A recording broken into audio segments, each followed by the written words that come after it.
여러분 함께 이 시간에 잠시 잠깐 우리 창문을 잠깐 내리시고 양쪽에 계신 우리 성도님들과 함께 우리 인사를 좀 나눴으면 좋겠습니다. 우리 창문을 내리시고요. 우리 양쪽에 계신 분들과 함께 주님의 이름으로 축복합니다. 사랑합니다. 보고 싶었습니다. 우리 함께 인사 함께 나눴으면 좋겠습니다. 예, 반갑습니다. 예, 감사합니다. 네. 자, 우리 이 시간에 함께 우리 오랜만에 교회에 나와서 함께 예배를 드리는데요. 저희들의 온 마음과 정성을 다해서 함께 박수 치면서 함께 우리 찬양하도록 하겠습니다. 제가 주보에 보면은 껴있는 우리 찬양 악보가 있습니다. 앞뒤로 되어 있으니까요. 참조해 주시기 바랍니다. 함께 우리 찬양하도록 하겠습니다. 박수 치면서 함께 찬양하겠습니다. 찬양의 가족처럼 즐겁게 함께 찬양하겠습니다. 즐겁게 찬양하면서 하나님께 마음을 열리 나의 영혼 주를 기뻐해 나의 영혼 주를 기뻐해 신실하신 주를 찬양 다시 한번 찬양합니다. 즐겁게 찬양하면서 즐겁게 찬양하면서 하나님께 마음을 열리 하나님께 마음을 열리 나의 영혼 주를 기뻐해 신실하신 주를 찬양해 내게 채우시는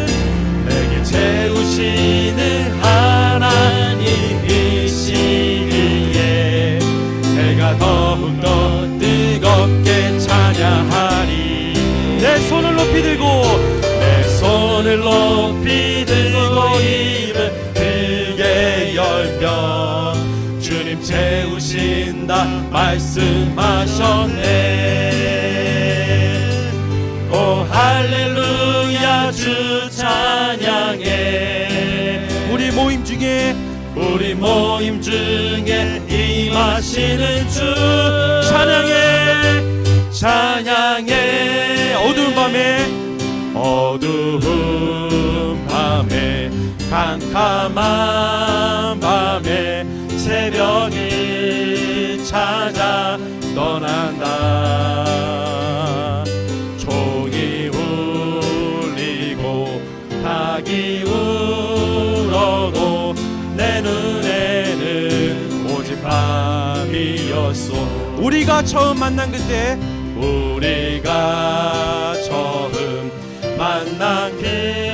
그때는 차가운 새벽이었소 주님 맘속에 여명이 있음을 나는 느낄 수가 있어 오 주여 당신께 감사합니다 오 주여 당신께 감사하리라 실로와 내게 주심을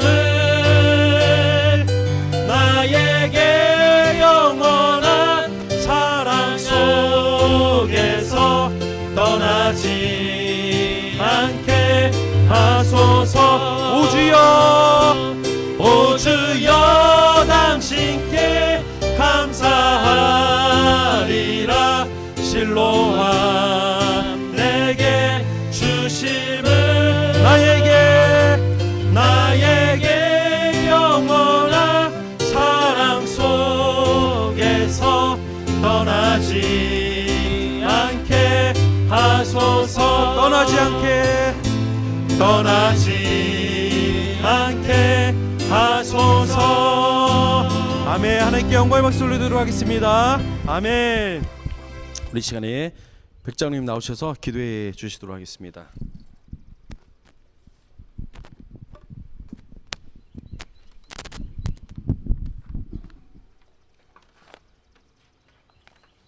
다 같이 기도드리겠습니다. 하나님 아버지 주님의 은혜에 감사드립니다. 지난 한 주간도 저희들을 눈뜬다 같이 지켜주시고 주일을 맞아요 온라인 또는 또 드라이브인 예배를 통해서 기쁜 마음으로 예배 드릴 수 있는 축복 주셨으니 감사합니다. 전 세계가 코로나19의 충격과 공포로 불안에 떨고 있습니다. 이러한 때 먼저 우리가 하나님을 온전히 섬기지 못하고 기도하지 못한 것을 회개하오니 우리를 불쌍히 여겨 주시옵소서. 기도학교는 세계로 확산된 바이러스의 세력을 다스려 주시고 바이러스의 확산이 꺾이며 성도들이 하루속히 일상에 복귀하게 하시고 어려움에 처한 성도들을 보호해 주시고 자영업자들과 영세 사업자분들이 난관을 잘 극복해 하시며 하나님을 믿는 모든 이들이 이 생활의 어려움을 잘 이겨내도록 하여 주시옵소서. 또한 교회 여러 곳에서 사역을 맡고 수고하시는 모든 분들을 기억해 주시고 저희들이 선한 양심만이 움직이어 주님의 뜻을 전하는데 부족함이 없도록 영육권의 강함을 주시옵소서. 특히 어려운 환경에 목숨을 아끼지 않으며 헌신의 삶을 실천하는 선교지의 선교사님들 기억하시고 능히 이겨낼 수 있는 강건함과 지혜를 주시옵고 안전을 지켜주시고 위기의 때에 선교의 지경을 넓혀 주시옵소서. 당교회 목회자를 위해 기도합니다. 특히 요즘 누구보다도 많은 헌신과 희생으로 하나님의 나라를 위해 성심을 다하는 사역자 및 그 가족들에게 하나님이 권하시는 은혜와 축복, 강건함을 항상 지켜주시옵소서. 특히 오늘 담임 목사님 입술을 통한 하나님의 말씀이 한마디도 땅에 떨어지지 않고 마음속에 깊이 새겨서 성도들의 생각과 행동이 변화되는 은혜를 간절히 원하고 바라옵니다.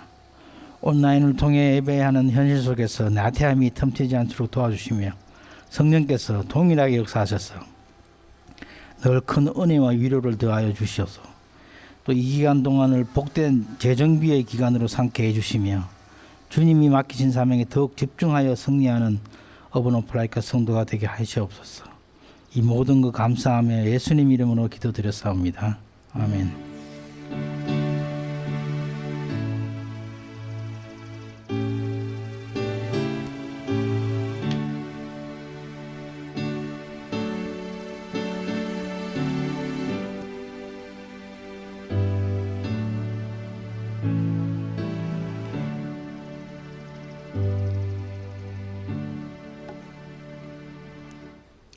예, 오늘 우리에게 주신 하나님의 말씀은 요한복음 6장 1절에서 15절까지입니다. 요한복음 6장 1절에서 15절 제가 읽어드리겠습니다. 그 후에 예수께서 디베레 갈릴리 바다 건너편으로 가시매 큰 무리가 따르니 이는 병자들에게 행하시는 표적을 보았음이로라. 예수께서 산에 오르사 제자들과 함께 거기 앉으시니 마침 유대인의 명절인 유월절이 가까운지라. 예수께서 눈을 들어 큰 무리가 자기에게로 오는 것을 보시고 빌립에게 이르시되 우리가 어디서 떡을 사서 이 사람들을 먹이겠느냐 하시니 이렇게 말씀하시면 친히 어떻게 하실지를 아시고 빌립을 시험하고자 하심이라. 빌립이 대답하되 각 사람으로 조금씩 받게 할지라도 200데나리온의 떡이 부족하리이다. 제자 중 하나고 시몬 베드로의 형제 안드레가 예수께 여짜오되 여기 한 아이가 있어 보리떡 5개와 물고기 2마리를 가지고 있나이다. 그러나 그것이 이 많은 사람에게 얼마나 되겠사옵나이까. 예수께서 이르시되 이 사람들로 앉게 하라 하시니 그곳에 잔디가 많은지라 사람들이 앉으니 수가 5,000명쯤 되더라. 예수께서 떡을 가져 축사하신 후에 앉아 있는 자들에게 나눠주시고 물고기도 그렇게 그들의 원대로 주시니라. 그들이 배부른 후에 예수께서 제자들에게 이르시되 남은 조각을 거두고 버리는 것이 없게 하라 하시므로 이에 거두니 보리떡 5개로 먹고 남은 조각이 12바구니에 찼더라. 그 사람들이 예수께서 행하신 이 표적을 보고 말하되 이는 참으로 세상에 오실 그 선지자라 하더라. 그러므로 예수께서 그들이 와서 자기를 억지로 붙들어 임금으로 삼으시려는 줄 아시고 다시 혼자 산으로 떠나가시니라. 아멘. 할렐루야. 예, 오늘 이렇게 정말 오랜만에 이렇게 오신 분도 있을 것이고 또 중간중간 오신 분도 있을 텐데 얼굴을 맞대면서 멀리 있지만 서로 볼 수 있고 말씀을 나눌 수 있어서 기쁩니다. 우리가 읽은 그 요한복음 6장에 나오는 이 기적은 성경에 나오는 많은 기적 중에서 가장 유명한 기적이죠. 사복음서에 다 기록된 유일한 기적입니다. 35개 정도 예수님께서 행하신 기적이 성경에 나오는데 그 중에 사복음서에 나오는 유일한 기적이라고 할 수 있습니다. 보리떡 5개와 물고기 2마리로 5,000명을 먹이신 놀라운 이야기를 담고 있습니다. 그런데 성경엔 5,000명이라고 되어 있지만 여기선 성인 남자를 계산했을 때 5,000명이기 때문에 실제적으로는 10,000명이 훨씬 넘습니다. 학자들에 의하면은 뭐 여자들과 아이들까지 합치면 20,000명이 넘는다고 그렇게 얘기를 합니다.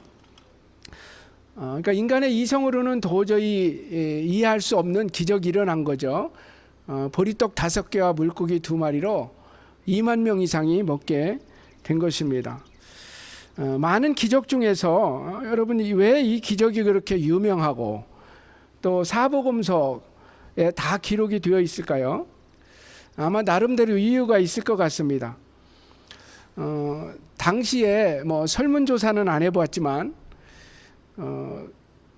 사람들을 대상으로 예수님이 베푸신 기적 중에서 제일 감동적인 기적이 뭐냐 했을 때 아마 1등으로 뽑힌 기적이 이 기적이 아닌가 그렇게 생각을 해봅니다.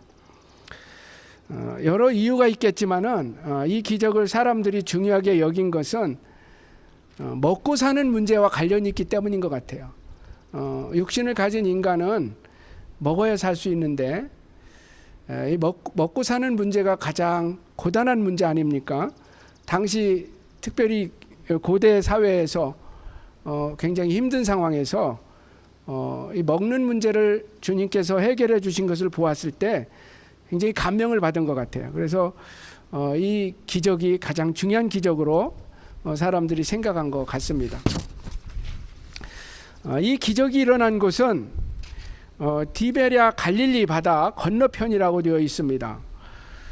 보통 갈릴리 바다라고 우리가 알고 있는데 디베랴라는 말이 이제 붙게 되는데요. 이것은 헤롯 안디바가 로마 황제 티베리우스를 기념하기 위해서 도시를 건설하고 갈릴리 바다 서쪽에 도시를 건설하고 그 이름을 이제 디베랴라고 붙이게 된 거죠.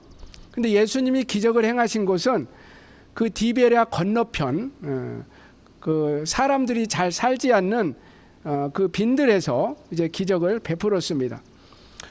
왜 예수님이 그곳으로 가게 되셨을까? 우리가 다른 복음서까지 참고해서 우리가 보면 예수님이 당시에 사역으로 인해서 많이 지쳐 있으셨고 특별히 마음도 힘드셨는데 세례 요한의 그 목베임을 당하는 사건이 있었습니다. 그 사건 이후에 주님께서 제자들과 함께 사람들이 살지 않는 바다 건너로 가서 쉬기를 원하셨던 것입니다. 그런데 예수님께서 한가하게 쉬실 수 없게 됐어요. 왜냐하면 많은 사람들이 예수님이 어디로 갔는지를 보고 그곳에 찾아온 것입니다. 아까 말씀드린 것처럼 약 20,000명 정도 사람들이 그 빈들에 이제 모이게 된 것입니다. 때는 6월절 명절이 가까운 때라고 했어요. 오늘 4절에 보면 6월절 명절은 시기적으로 보면 봄에 해당합니다. 3월 또는 4월 초. 우리나라도 그랬지만 봄에는 가장 그 먹을 것이 없을 때죠. 그래서 춘궁기라고도 하고 또 보릿고개라는 말이 있지 않습니까? 그러니까 이스라엘 사회도 다르지 않았을 거예요. 먹을 것도 없고 가장 힘든 시기에 많은 사람들이 이제 예수님을 만나서 병도 고침을 받고 또 말씀을 듣기 위해서 이제 모이게 된 것입니다. 그날도 아침부터 저녁 때까지 예수님의 말씀을 많이 들었기 때문에 아마 말씀으로 충만하고 은혜가 충만했을 거예요. 그래서 아마 은혜 충만하면은 배고픈 것도 잘 모를 수 있는데 그러나 여러분 인간이기 때문에 하루 종일 아무것도 안 먹으면은 배고플 수밖에 없죠. 그것을 누구보다도 아셨던 예수님께서 그들을 먹이기를 원하셨습니다. 그래서 옆에 있던 빌립에게 예수님께서 이제 물어보는 것입니다. 우리가 어디서 떡을 사서 이 사람들을 먹이겠느냐? 우리가 어디서 떡을 사서 빵을 사서 이 많은 사람들을 먹이겠느냐? 여러분, 이 질문은 예수님께서 어떻게 할 줄 몰라서, 어떻게 하면 그 많은 사람들을 먹이실지 몰라서 지금 의논하기 위해서 빌립에게 질문한 건 아닙니다. 성경에 보면 예수님은 어떻게 할 줄을 다 알고 계셨고 또 빌립을 시험하고자 그렇게 하셨다는 것입니다. 그래서 빌립의 믿음을 시험하고자 주님께서 그 질문을 던지게 된 것입니다. 우리들은 그 예수님에 대해서도 선입견을 가질 때가 있습니다. 예수님은 우리의 죄의 문제를 해결해 주시는 분이고 영적인 분이시니까 어떤 육신적인 문제에 대해서는 초월하셨고 또 관심이 없으셨을 것이라고 그렇게 짐작할 수 있어요. 그러나 이것은 우리가 잘못 생각하는 것입니다. 육신을 입으셨던 예수님은 우리 인간의 모든 필요에 대해서 관심을 가지고 계셨습니다. 예수님은 사람을 보실 때 사람의 영혼만 보신 것이 아니라 전체적으로 보셨습니다. 통전적으로 보셨어요. 그러니까 사람을 영과 혼과 육으로 이루어진 그런 전체 인간으로서 보신 것입니다. 그래서 사람이 필요한 것은, 살아가는데 필요한 것은 육신적인 거, 또 정신적인 거, 영적인 거 다 필요하다고 주님은 보신 것입니다. 그래서 그날도 말씀으로 그들을 먹이셨지만 또 하루 종일 아무것도 먹지 않았던 그들에게 물질적으로 또 채워주시기를 원하셨던 것입니다. 우리 예수님은 우리 인간의 모든 문제에 대해서, 특히 먹고 사는 문제나 경제적인 문제까지도 관심을 가지고 계신다라는 것은 우리들에게 큰 위로가 되는 말씀인 것입니다. 산상수훈에 보면 예수님의 설교가 나오는데 여러분들도 이 시간에 아마 이 설교를 예수님의 설교를 들으면 아마 더 은혜가 될 것 같아요. 예수님이 공중에 나는 새를 보라. 여러분, 새가 보이시나요? 또 들에 핀 백합화를 보라. 그렇게 말씀하셨어요. 그러면서 심지도 않고 거두지도 않고 창고에 모아 들이지도 않으되 너희 하늘 아버지께서 기르시나니 너희는 이것들보다 귀하지 아니하냐. 또 들의 백합화를 보라고 하시면서 수고도 아니하고 길쌈도 아니하느니라. 그러나 내가 너희에게 말하노니 솔로몬의 모든 영광으로도 입은 것이 이 꽃 하나만 못하였느니라. 오늘 있다가 내일 아궁이에 던져지는 들풀도 하나님이 이렇게 입히시거든 하물며 너희일까 보냐. 믿음이 적은 자들아.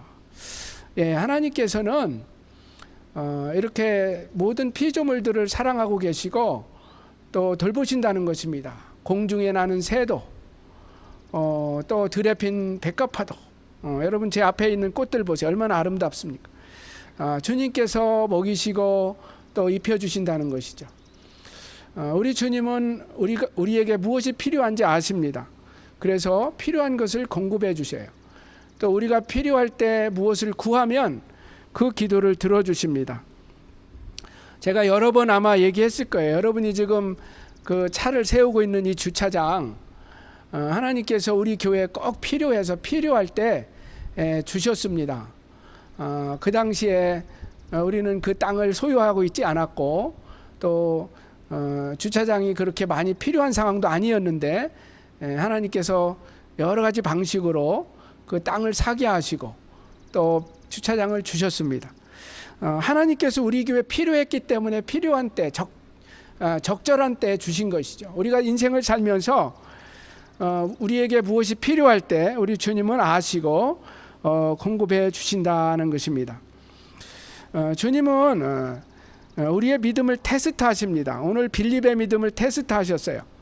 그래서 이 사람들을 어디에서 빵을 사다가 먹이겠느냐 이렇게 질문하죠. 방법을 몰라서 질문한 게 아니라 빌립의 믿음을 테스트하기 위해서. 그런데 주님의 테스트는 종종 우리의 그 물질 문제와 관련이 되어 있어요. 하나님께서 우리에게 주신 물질을 어떻게 사용하는가 그거와 관련이 있습니다. 이스라엘 백성들도 광야에서 주님께서 40년간 살게 하시면서 그들을 시험하셨습니다. 그때도 물질 문제로 시험하셨어요. 신명기 8장에 보면 두 가지 이유로 그들을 광야에서 고난을 겪으면서 또 만나를 먹으며 살게 하셨다고 했습니다. 8장 2절에 보면 네 하나님께서 이 40년 동안에 네게 광야길을 걷게 하신 것을 기억하라. 이는 너를 낮추시며 너를 시험하사 네 마음이 어떠한지 그 명령을 지키는지 지키지 않는지 알려 하심이라. 그래서 이스라엘 사람들이 하나님을 의지하는지 아니하는지, 하나님보다 물질이나 그런 것들을 더 의지하는지 그걸 테스트하시기 위해서 그들을 낮추시고 또 그 만나를 먹으면서 살게 하셨다는 것입니다. 또 하나 이유는 사람이 떡으로만 사는 존재가 아니고 하나님의 입에서 나오는 모든 말씀으로 사는 존재임을 알게 하려 하셨다라는 것입니다. 육신을 가진 인간은 물질이 제일 중요하다고 생각할 때가 있어요. 돈이 제일 중요하다. 그런데 하나님께서는 그보다 더 중요한 것이 하나님의 말씀이다. 우리가 하나님을 믿고 사는 것이, 하나님을 의지해서 사는 것이 더 중요하다고 말씀한다는 거죠. 그것을 깨닫게 하기 위해서 주님께서 테스트 하신다는 것입니다. 그런데 여러분, 이 시험에 통과하는 것이 그렇게 쉬운 문제가 아니에요. 빌립도 예수님께서 질문했을 때 믿음의 대답을 하지 못했습니다. 그래서 여러분이 아시는 것처럼 부정적인 대답을 했습니다. 각 사람으로 조금씩 받게 할지라도 200데나리온의 떡이 부족하겠습니다. 200데나리온이면은 한 데나리온이 노동자의 하루 품삯이에요. 그러니까 그 다른 번역에서는 8개월치 노동자의 그 월급을 가지고 이 빵을 사도 이 사람들을 먹일 수가 없습니다. 이런 대답을 했다라는 거예요. 한마디로 얘기하면은 불가능한 일입니다. 우리가 어떻게 이 사람들을 먹일 수가 있겠습니까? 그렇게 얘기를 한 것입니다. 근데 여러분, 이것은 빌립만이 그런 대답을 했을까요? 아닙니다. 저와 여러분도 그 자리에 있었다면 아마 빌립과 비슷한 대답을 했을 것입니다. 민수기에 보면 그 모세도 하나님께서 그 이스라엘 백성들을 먹이시겠다고 했을 때 믿을 수가 없었어요. 이스라엘 백성들이 양식으로 인해서 하나님께 불평할 때 하나님께서 한 달 동안 고기를 주어서 실컷 먹이게 해주시겠다고 했습니다. 그때 모세가 부정적인 반응을 합니다. 주님, 그들을 위해서 양떼와 소떼를 잡은들 조카오며 바다의 모든 고기를 모은들 조카리까? 안 된다는 얘기죠. 그때 주님께서 여호와의 손이 짧으냐? 네가 이제 내 말이 네게 응하는 여부를 보리라. 여호와의 손이 짧으냐? 그러시면서 그 지중해에 있었던 메추라기들을 바람을 통해서 사막으로 불어오게 하셔가지고 이스라엘 사람들이 한 달 동안 그 고기를 먹을 수 있도록 그렇게 해주신 적이 있습니다.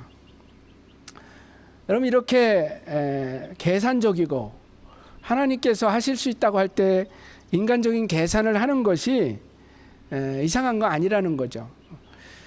계산을 잘하는 것, 계획을 세우는 것은 또 나쁜 것도 아닙니다. 어떤 경우에는 지혜로운 사람의 어떤 방식이라고 할 수 있습니다. 문제는 우리가 하나님을 믿지 않는 것이 문제가 될 수 있어요. 우리가 주님의 일을 할 때 먼저 계획을 세우고 예산을 세우고 또 계산을 하면서 주의 일을 할 수 있습니다. 그러나 거기서 끝난다면 이제 세상 사람들과 다를 것이 없죠. 계산해 보니까 안 됩니다. 거기서 끝나면 안 된다는 거죠. 계산할 수 있어요. 그러나 주님께서 함께 하시면, 주님께서 원하시면 할 수 있습니다. 이게 믿음인 것이죠. 우리 하나님께는 불가능이 없습니다. 창조주 하나님께서 하시고자 하시면 뭐든지 하실 수 있어요. 하나님의 손은 짧지 않습니다. 그것을 우리가 오병이어 기적 사건을 통해서 이제 보게 되는 것이죠. 빌립 옆에 안드레가 있었어요. 안드레는 빌립보다는 조금 믿음이 더 있었던 것 같아요. 그래서 어떤 어린아이에게 있었던 보리떡 5개와 물고기 2마리를 가지고 와서 예수님께 말씀합니다. 여기에 보리떡 5개와 물고기 2마리가 있어요. 하지만 이것으로 어떻게 이 많은 사람들을 먹일 수 있겠습니까? 빌립보다는 믿음이 있었지만 그도 주님을 온전히 신뢰하지는 못했습니다. 여러분, 제자들도 몰랐고 우리들도 잘 모르는 것이 있는데 하나님의 무한하신 손인 것입니다. 하나님의 손에 무한한 능력을 우리는 잘 모를 때가 있는 것입니다. 보리떡 5개와 물고기 2마리, 빵 중에서도 가장 맛이 없고 또 보잘것없는 그런 값싼 빵, 또 물고기도 오늘 우리들이 좋아하는 어떤 연어나 대구와 같은 그런 고기가 아니고, 생선이 아니고 갈릴리 바다에서 잡히는 어떤 그 피레미와 같은 고기였지만 주님은 그것을 통해서도 그 많은 사람들 2만 명을 넘게 먹이는 기적을 베푸셨던 것입니다. 아무리 작은 것도 우리 주님의 손에 들려질 때, 우리가 믿음으로 주님을 위해서 드릴 때 주님께서 그것을 사용하셔서 놀라운 기적을 베풀어 주시는 것입니다. 여러분, 이것은 단지 빵이나 물질에 관한 이야기를 얘기하는 게 아닙니다. 모든 것 다 마찬가지, 우리의 인생도 마찬가지입니다. 아마 여러분 중에서 나는 배우지도 못했고 할 수 있는 것도 별로 없고 내가 주를 위해서 무엇을 할 수 있겠는가, 그렇게 생각하는 사람 혹시 있을지 몰라요. 그러나 우리가 믿음으로 우리의 인생을 주님을 위해서 드린다면, 내가 부족하고 연약하지만 주님께서 말씀하실 때 듣겠습니다, 순종하겠습니다, 주의 나라를 위해서 사용되길 원합니다 했을 때 주님이 귀하게 사용해 주실 줄로 믿습니다. 여러분, 갈릴리 바다에 그 고기 잡던 어부들을 한번 생각해 보세요. 그들은 정말 촌에서 일생 동안 물고기나 잡으며 살아야 했었던 사람들인데, 주님께 선택받았을 때, 그들의 삶을 주님께 드렸을 때 주님이 얼마나 귀하게 사용했습니까? 자, 오늘 기적에서 한두 가지만 더 살펴보길 원합니다. 예수님이 어떻게 놀라운 기적을 베푸셨는가? 어떤 특별한 방법이 있었던 게 아닙니다. 그 보리떡 5개와 물고기 2마리를 주님께서 들고 감사 기도를 드리신 것입니다. 축사하셨을 때 기적이 나타났어요. 우리도 음식 앞에 놓고 감사 기도를 할 때가 있습니다. 그 감사 기도가 별거 아닌 것 같지만 주님께서 기쁘게 들어주신다는 거예요. 여러분, 음식 문제로, 양식 문제로, 물질 문제로 어려움 당하고 싶지 않은 분들이 있습니까? 주님의 공급하심을 늘 경험하고 싶은 분들이 있습니까? 하나님 주신 물질에 대해서 감사할 수 있길 바라요. 음식 앞에서 어떤 형식적인 기도가 아니라 그렇다고 길게 기도하라는 뜻은 아니에요. 짧게 기도하지만 정말 감사한 마음으로 기도할 때 하나님께서 여러분의 물질 문제를 책임져 주실 줄로 믿습니다. 그리고 음식이 남았을 때 어떻게 처리해야 될 것인가에 대해서 오늘 본문에서 또 말씀하고 계세요. 예수님께서 제자들에게 말합니다. 남은 조각을 거두고 버리는 것이 없게 하라. 남은 조각을 거두고 버리는 것이 없게 하라. 여러분, 오늘날 식량 문제가 어디에서 왔습니까? 실제로 식량이 부족해서인가요? 아닙니다. 경제학자들에 의하면 식량이 부족한 게 아니라 많은 사람들이 음식을 너무나 아까워하지 않고 버린다는 것입니다. 여러분도 들어보셨을 거예요. 미국이나 한국이나 선진국에서 버리는 음식만 버리지 않는다 할지라도 많은 그 가난한 나라의 사람들이 다 먹고도 남는다는 것입니다.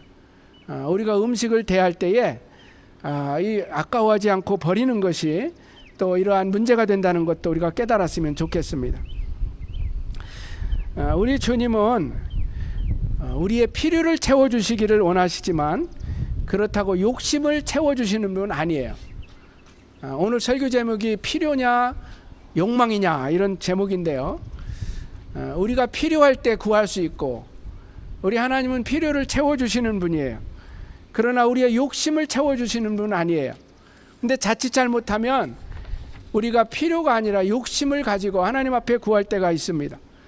오늘 성경에 나오는 이스라엘 사람들도 그랬어요. 예수님께서 오병이어의 기적을 베풀어 주시자 이번에는 욕심을 내서 구합니다.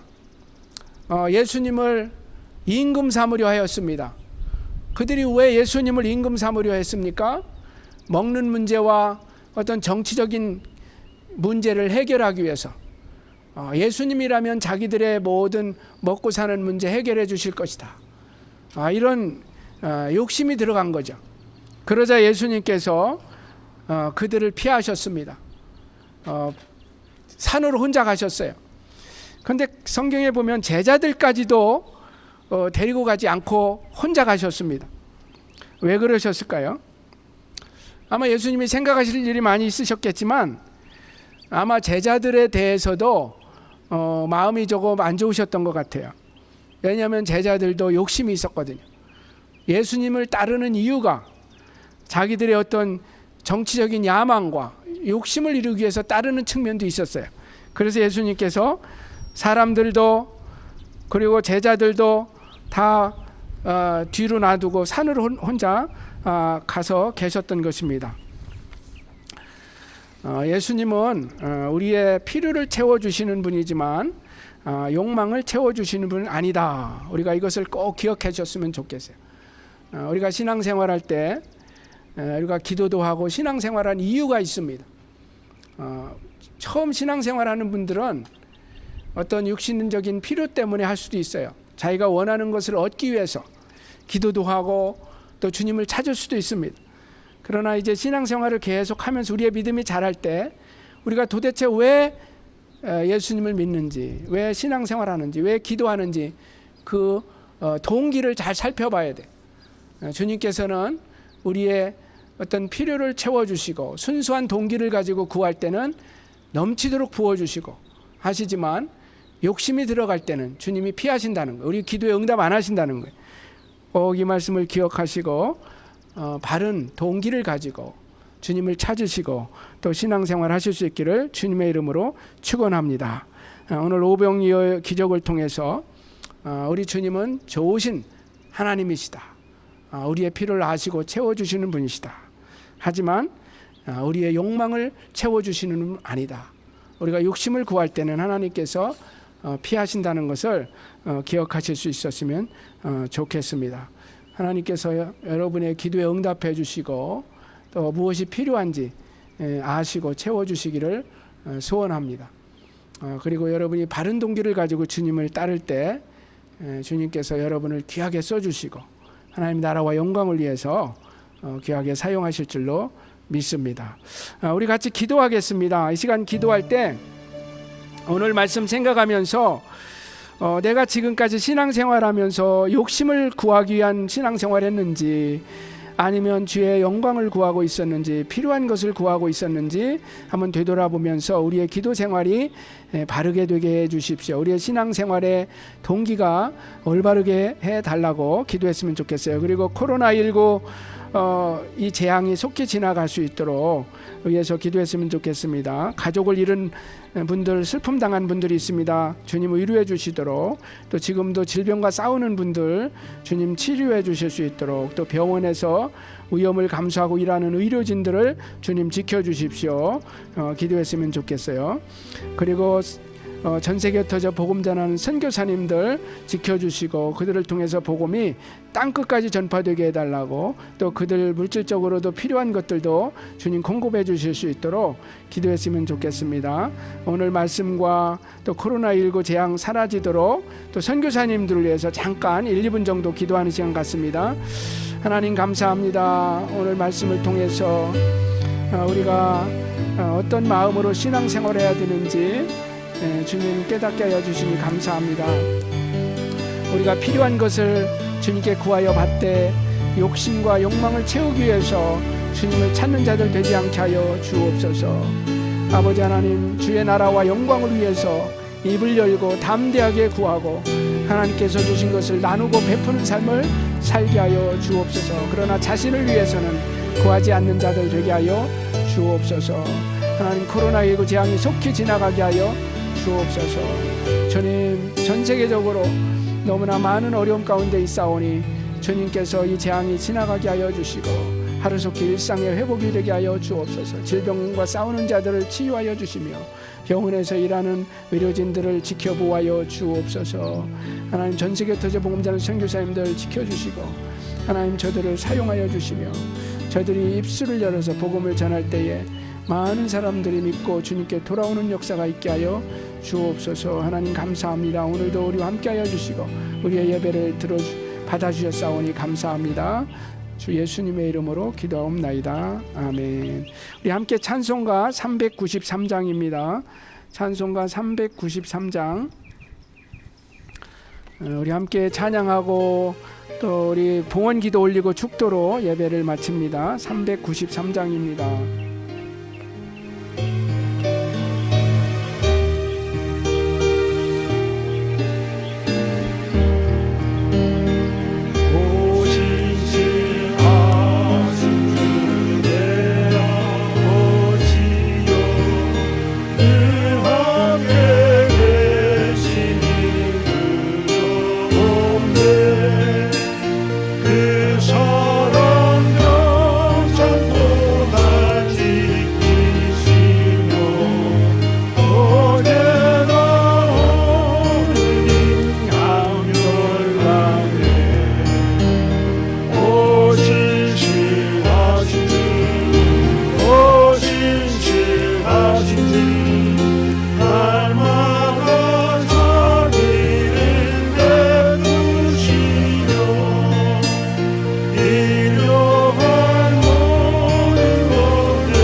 기도하겠습니다. 고마우신 하나님, 우리가 오늘 주차장에서 하늘을 보며 또 주변을 살펴보면서 하나님께서 얼마나 자비로우시고 또 긍휼하신 분인지를 깨닫게 하여 주시니 감사합니다.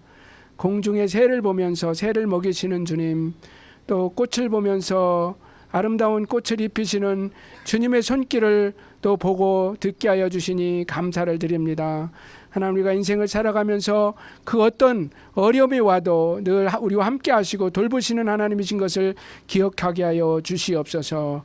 하나님, 오늘도 은혜에 감사해서 11조와 또 주일헌금, 감사헌금, 또 선교헌금을 드린 손길들이 싸우니 하나님 기억하여 주시고 더 귀한 것으로 채워주시고 인도하여 주시옵소서. 지금은 주 예수님의 은혜와 하나님 아버지의 영원하신 사랑과 성령님의 교통하심이 오늘 함께 주를 찬양하며 경배하고 또 삶의 자리로 돌아가는 우리 모든 성도님들과 각 가정 위에, 전 세계 터져 복음 전하는 선교사님들 위해 이제부터 영원까지 함께 하옵시기를 간절히 축원하옵나이다. 아멘.